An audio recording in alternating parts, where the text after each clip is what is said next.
नमस्कार साथियों, स्वागत है सभी का केडी ऑनलाइन क्लासेज के डिजिटल प्लेटफॉर्म पर। आज के वीडियो में हम बात करेंगे राजस्थान की हस्तकला के बारे में। हस्तकला से संबंधित क्वेश्चन हर एग्जाम में पूछा जाता है, चाहे वो अधीनस्थ बोर्ड करवाता हो या आरपीएससी। तो सबसे पहले हम देखें कि हस्तकला के बारे में। हस्तकला राजस्थान को हस्तकलाओं के आगार के रूप में जानते हैं। हस्तकला या हस्तशिल्प उद्योग कुटीर उद्योग है, यानी कुटीर उद्योग के अंदर आता है। सबसे पहले हम बात करें थेवा कला की, तो थेवा कला प्रसिद्ध है प्रतापगढ़ की। कहाँ की प्रसिद्ध है? प्रतापगढ़ की। सीधा सीधा एग्जाम में क्वेश्चन पूछ लिया जाता है कि थेवा कला प्रसिद्ध है प्रतापगढ़ की। हरे कांच पर सोने का चित्रांकन किया जाता है। थेवा कला पर 2015 में 5 रुपये का डाक टिकट जारी किया गया। प्रतापगढ़ रियासत के राजा सावंत सिंह के समय राज सोनी परिवार ने इस कला से बनी पहली कलाकृति सावंत सिंह को भेंट की और सोनी परिवार इस कला को गुप्त रखते हैं। इसके प्रमुख कलाकार हैं नाथोजी सोनी, जो थेवा कला के जनक हैं, महेश राज सोनी, जिन्हें 2015 में पद्मश्री अवार्ड दिया गया, और गिरीश कुमार। आगे हम बात करें मीनाकारी की, तो मीनाकारी जयपुर की प्रसिद्ध है। सोने के आभूषणों में रंग भराई की जाती है। इसका उद्गम स्थान है पारसिया, ईरान। जयपुर के राजा मानसिंह प्रथम लाहौर से 5 कारीगर जयपुर लेकर आए थे। प्रमुख कलाकारों की बात करें तो प्रमुख कलाकार हैं कुदरत सिंह, जिन्हें 1988 में पद्मश्री अवार्ड दिया गया। मुन्ना लाल और दुर्गा सिंह इसके प्रमुख कलाकार हैं। जो पीतल पर मीनाकारी की जाती है वो जयपुर और अलवर में की जाती है, यानी जयपुर और अलवर प्रसिद्ध है। चांदी पर मीनाकारी के लिए नाथद्वारा प्रसिद्ध है। तांबे पर मीनाकारी के लिए भीलवाड़ा प्रसिद्ध है। सोने पर मीनाकारी के लिए प्रतापगढ़ प्रसिद्ध है और मार्बल मीनाकारी के लिए जयपुर प्रसिद्ध है। आगे हम देखें टेराकोटा। टेराकोटा प्रसिद्ध है मोलेला गांव राजसमंद का। कहाँ का है? मोलेला गांव राजसमंद का। इसमें मिट्टी की मूर्तियां बनाई जाती हैं। जो मिट्टी की मूर्तियां बनाई जाती हैं, मूर्तियों में जो मिट्टी काम में ली जाती है, उस मिट्टी के अंदर चावल की भूसी व गधे की लीद मिलाई जाती है। मिट्टी बनास नदी की मिट्टी का प्रयोग करते हैं, जो सिरेमिक जैसी होती है। आगे हम बात करें इसकी, तो इसके प्रमुख कलाकार हैं मोहनलाल कुमार, जिन्हें 2012 में पद्मश्री मिला, खेमराज और राजेंद्र कुमार। आगे हम बात करें ब्लू पोट्री। ब्लू पोट्री जिसे कामचीनी कहते हैं। चीनी मिट्टी के बर्तनों पर चित्रकारी। चीनी मिट्टी के बर्तनों पर क्या की जाती है? चित्रकारी की जाती है, जैसा चित्र के अंदर दिखा रखा है। इसका उद्गम स्थान है पारसिया, ईरान। भारत में इसका प्रचलन अकबर के समय हुआ था। कब हुआ था? अकबर के समय हुआ था इसका प्रचलन। आगे हम बात करें कि दिल्ली निवासी भोला नाम के व्यक्ति ने यह कार्य चूड़ामन व कालूराम को सिखाया। किसको सिखाया? चूड़ामन व कालूराम को। और जो कला को कहाँ लेकर आए? जयपुर लेकर आए थे। महाराजा राम सिंह द्वितीय के शासनकाल में ब्लू पोट्री की शुरुआत हुई। ब्लू पोट्री की शुरुआत किसके शासनकाल में होती है? तो राम सिंह द्वितीय के शासनकाल में ब्लू पोट्री की शुरुआत होती है। नीला रंग का प्रयोग होता है। ब्लू पोट्री में कौन से रंग का प्रयोग होता है? तो नीले रंग का प्रयोग होता है। आगे हम बात करें कि 1974 में मऊ के कृपाल सिंह शेखावत को ब्लू पोट्री के लिए पद्मश्री से सम्मानित किया गया। महिला कलाकार स्वर्गीय नाथीबाई ब्लू पोट्री की एक महिला कलाकार थी। अन्य कलाकारों में गोपाल सैनी, जमुना प्रसाद, भगवान साय और हनुमान साई। इम्पोर्टेंट बात है कि रामगढ़ के ओम प्रकाश गलवा क्ले पोट्री के कलाकार हैं। क्ले पोट्री के कलाकार कौन हैं? ओम प्रकाश गालो। सुनहरी पेंटिंग पोट्री बीकानेर की प्रसिद्ध है। आगे हम देखें कागजी पोट्री। तो कागजी पोट्री प्रसिद्ध है अलवर की। इसमें बहुत पतली परत पर परत वाले बर्तन बनाते हैं। ब्लैक पोट्री प्रसिद्ध है कोटा और सवाई माधोपुर की।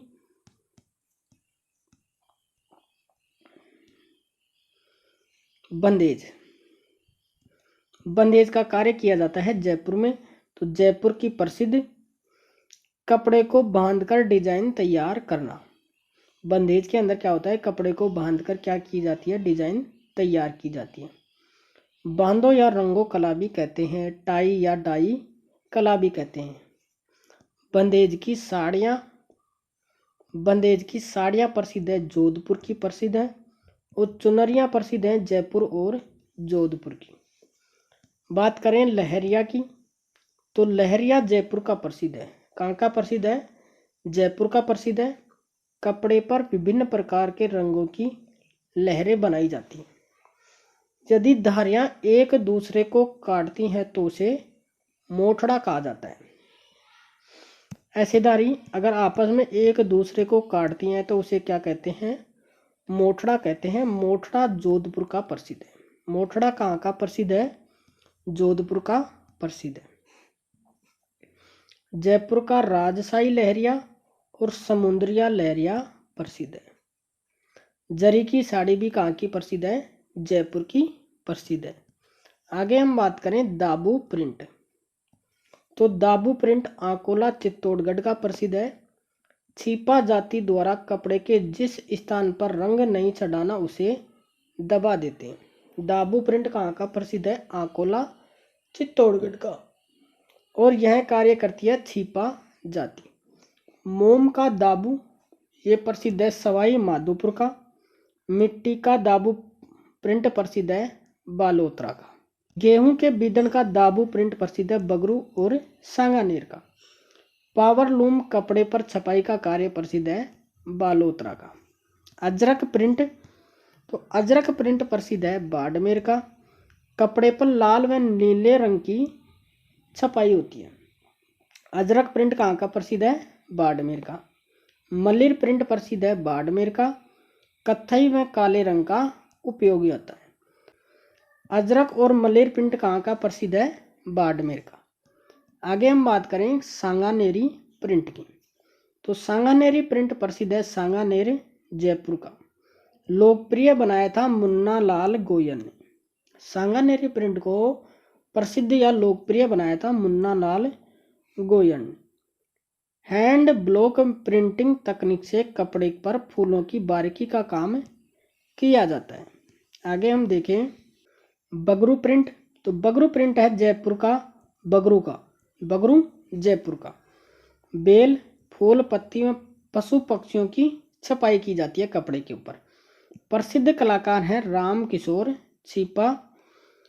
बगरू शाह बैगर छपाई के लिए प्रसिद्ध। यहाँ सूती कपड़े पर हाथ के ठप्पों से प्राकृतिक रंगों का उपयोग कर छपाई की जाती है। हैंड ब्लॉक प्रिंटिंग यानी हाथ से छपाई की जाती है। कहाँ पे? बगरू प्रिंट के अंदर। आगे हम बात करें आजम प्रिंट या जाजम प्रिंट।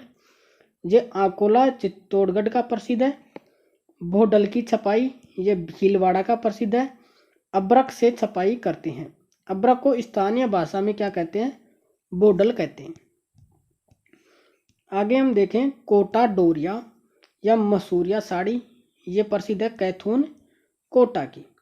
कोटा के झाला जालम सिंह ने मैसूर से कुछ बुनकरों को बुलाया था जिसमें से महमूद मसूरिया ने यह साड़ी बनाने का काम किया। कोटा डोरिया या मसूरिया साड़ी कहाँ की प्रसिद्ध है? कैथून कोटा की। और इसके कलाकारों को बुलाया था झाला जालिम सिंह ने। कहाँ से? मैसूर से। जिनमें से महमूद मसूरिया ने यह साड़ी बनाने का काम किया था।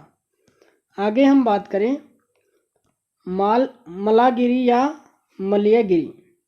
कई रंगों के मिश्रण से कपड़ा तैयार किया जाता है। भूरे रंग की प्रधानता होती है। कपड़े लंबे समय तक सुगंधित रहते हैं। महाराजा राम सिंह द्वितीय की अंगरखी अभी तक सुगंधित है। आगे हम बात करें पोमचा। पोमचा का अर्थ है कमल फूल से युक्त ओढ़नी। बच्चा होने पर माँ द्वारा पहना जाता है। पोमचा कब पहना जाता है? बच्चा होने पर माँ के द्वारा। पुत्र होने पर पीले रंग का और पुत्री होने पर गुलाबी रंग का पोमचा पहनते हैं। जयपुर शेखावाटी का प्रसिद्ध है। जयपुर और शेखावाटी का प्रसिद्ध है पोमचा। पोमचा को बोलचाल की भाषा में पीला कहते हैं। हाड़ौती क्षेत्र में विधवा महिलाएं काले रंग की ओढ़नी पहनती है, उसे चीड़ का पोमचा कहते हैं। क्या कहते हैं? चीड़ का पोमचा। पोमचे के प्रकार पाटौदा, लूगड़ा, लक्ष्मणगढ़, सीकर का प्रसिद्ध है। आगे हम बात करें तो गलीचे। गलीचे जयपुर के प्रसिद्ध हैं। आमेर शासक मानसिंह प्रथम ने राजस्थान में गलीचे बनाने की पहल की थी। गलीचे कहाँ के प्रसिद्ध हैं? जयपुर के। और आमेर के शासक मानसिंह प्रथम ने गलीचे बनाने की पहल की थी। नमदे। नमदे टोंक के प्रसिद्ध हैं। नमदे कहाँ के प्रसिद्ध हैं? नमदे टोंक के प्रसिद्ध हैं। मूल कला है ये ईरान की। आगे हम बात करें दरियों की। दरियां लवाना, दौसा, टांकला, नागौर, सालावास, जोधपुर ग्रामीण की प्रसिद्ध है। दरियां कहाँ की प्रसिद्ध है? लवाना, दौसा, टांकला, नागौर, सालावास, जोधपुर ग्रामीण की प्रसिद्ध है। आगे हम बात करें गोटा। गोटा महिलाओं के कपड़ों के बाहर की तरफ गोटे लगाए जाते हैं। चौड़ा गोटा हो तो उसे लप्पा तथा कम चौड़ाई वाले गोटे को लप्पी कहते हैं। आगे हम बात करें लप्पा, लप्पी, किरण, बांकड़ी, गोखरू, बाकड़ी, बिजिया गोटे के प्रकार हैं। ये लाइन याद रखने की है कि लप्पा, लप्पी, किरण, बाकड़ी, गोखरू ये किसके प्रकार हैं? ये हैं गोटे के प्रकार।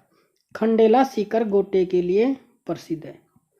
गोटा कहाँ का प्रसिद्ध है? खंडेला सीकर का। गुलाल गोटा जयपुर का प्रसिद्ध है। गुलाल गोटा कहाँ का प्रसिद्ध है? जयपुर का प्रसिद्ध है।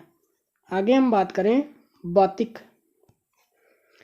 कपड़े पर कच्चा चित्र बनाकर उस पर मोम का लेप कर देना, वो क्या है? बातिक। खंडेला सीकर का प्रसिद्ध है।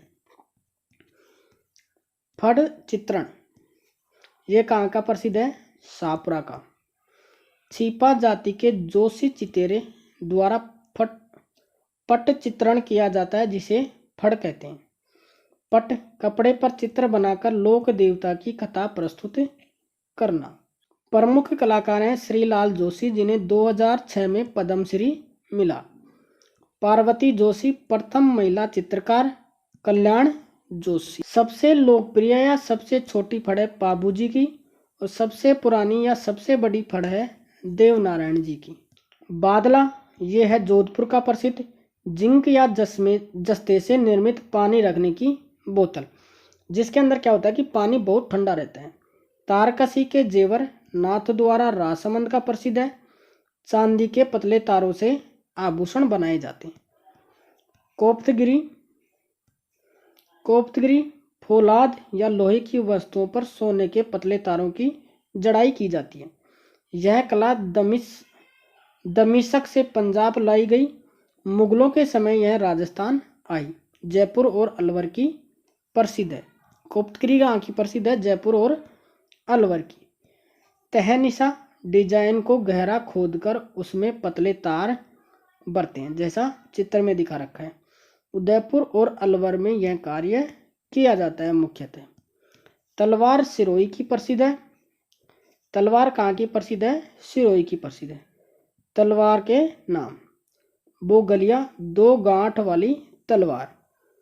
ठेरना, कुलाबो, खमदार पत्ती वाली तलवार। सांकले, पाते पर जलेबी के समान, आंवला, नालदार, मेवाड़ में बिगोद का लोहा प्रयुक्त किया जाता था। लाख का काम जयपुर जोधपुर का प्रसिद्ध है। लाख की चूड़ियाँ मोकड़ी कहलाती हैं। चूड़ियाँ बनाने वाले को लखारा और बेचने वाले को मणिया कहते हैं। कांच की चूड़ियाँ को कातरिया कहते हैं। हाथी दांत की चूड़ियाँ जोधपुर की प्रसिद्ध हैं। आगे हैं हाथी दांत के खिलौने मूर्तियाँ, ये प्रसिद्ध हैं जयपुर और उदयपुर की। मारवाड़ में हाथी दांत के खिलौने बनाने को बागुड़िया कहते हैं।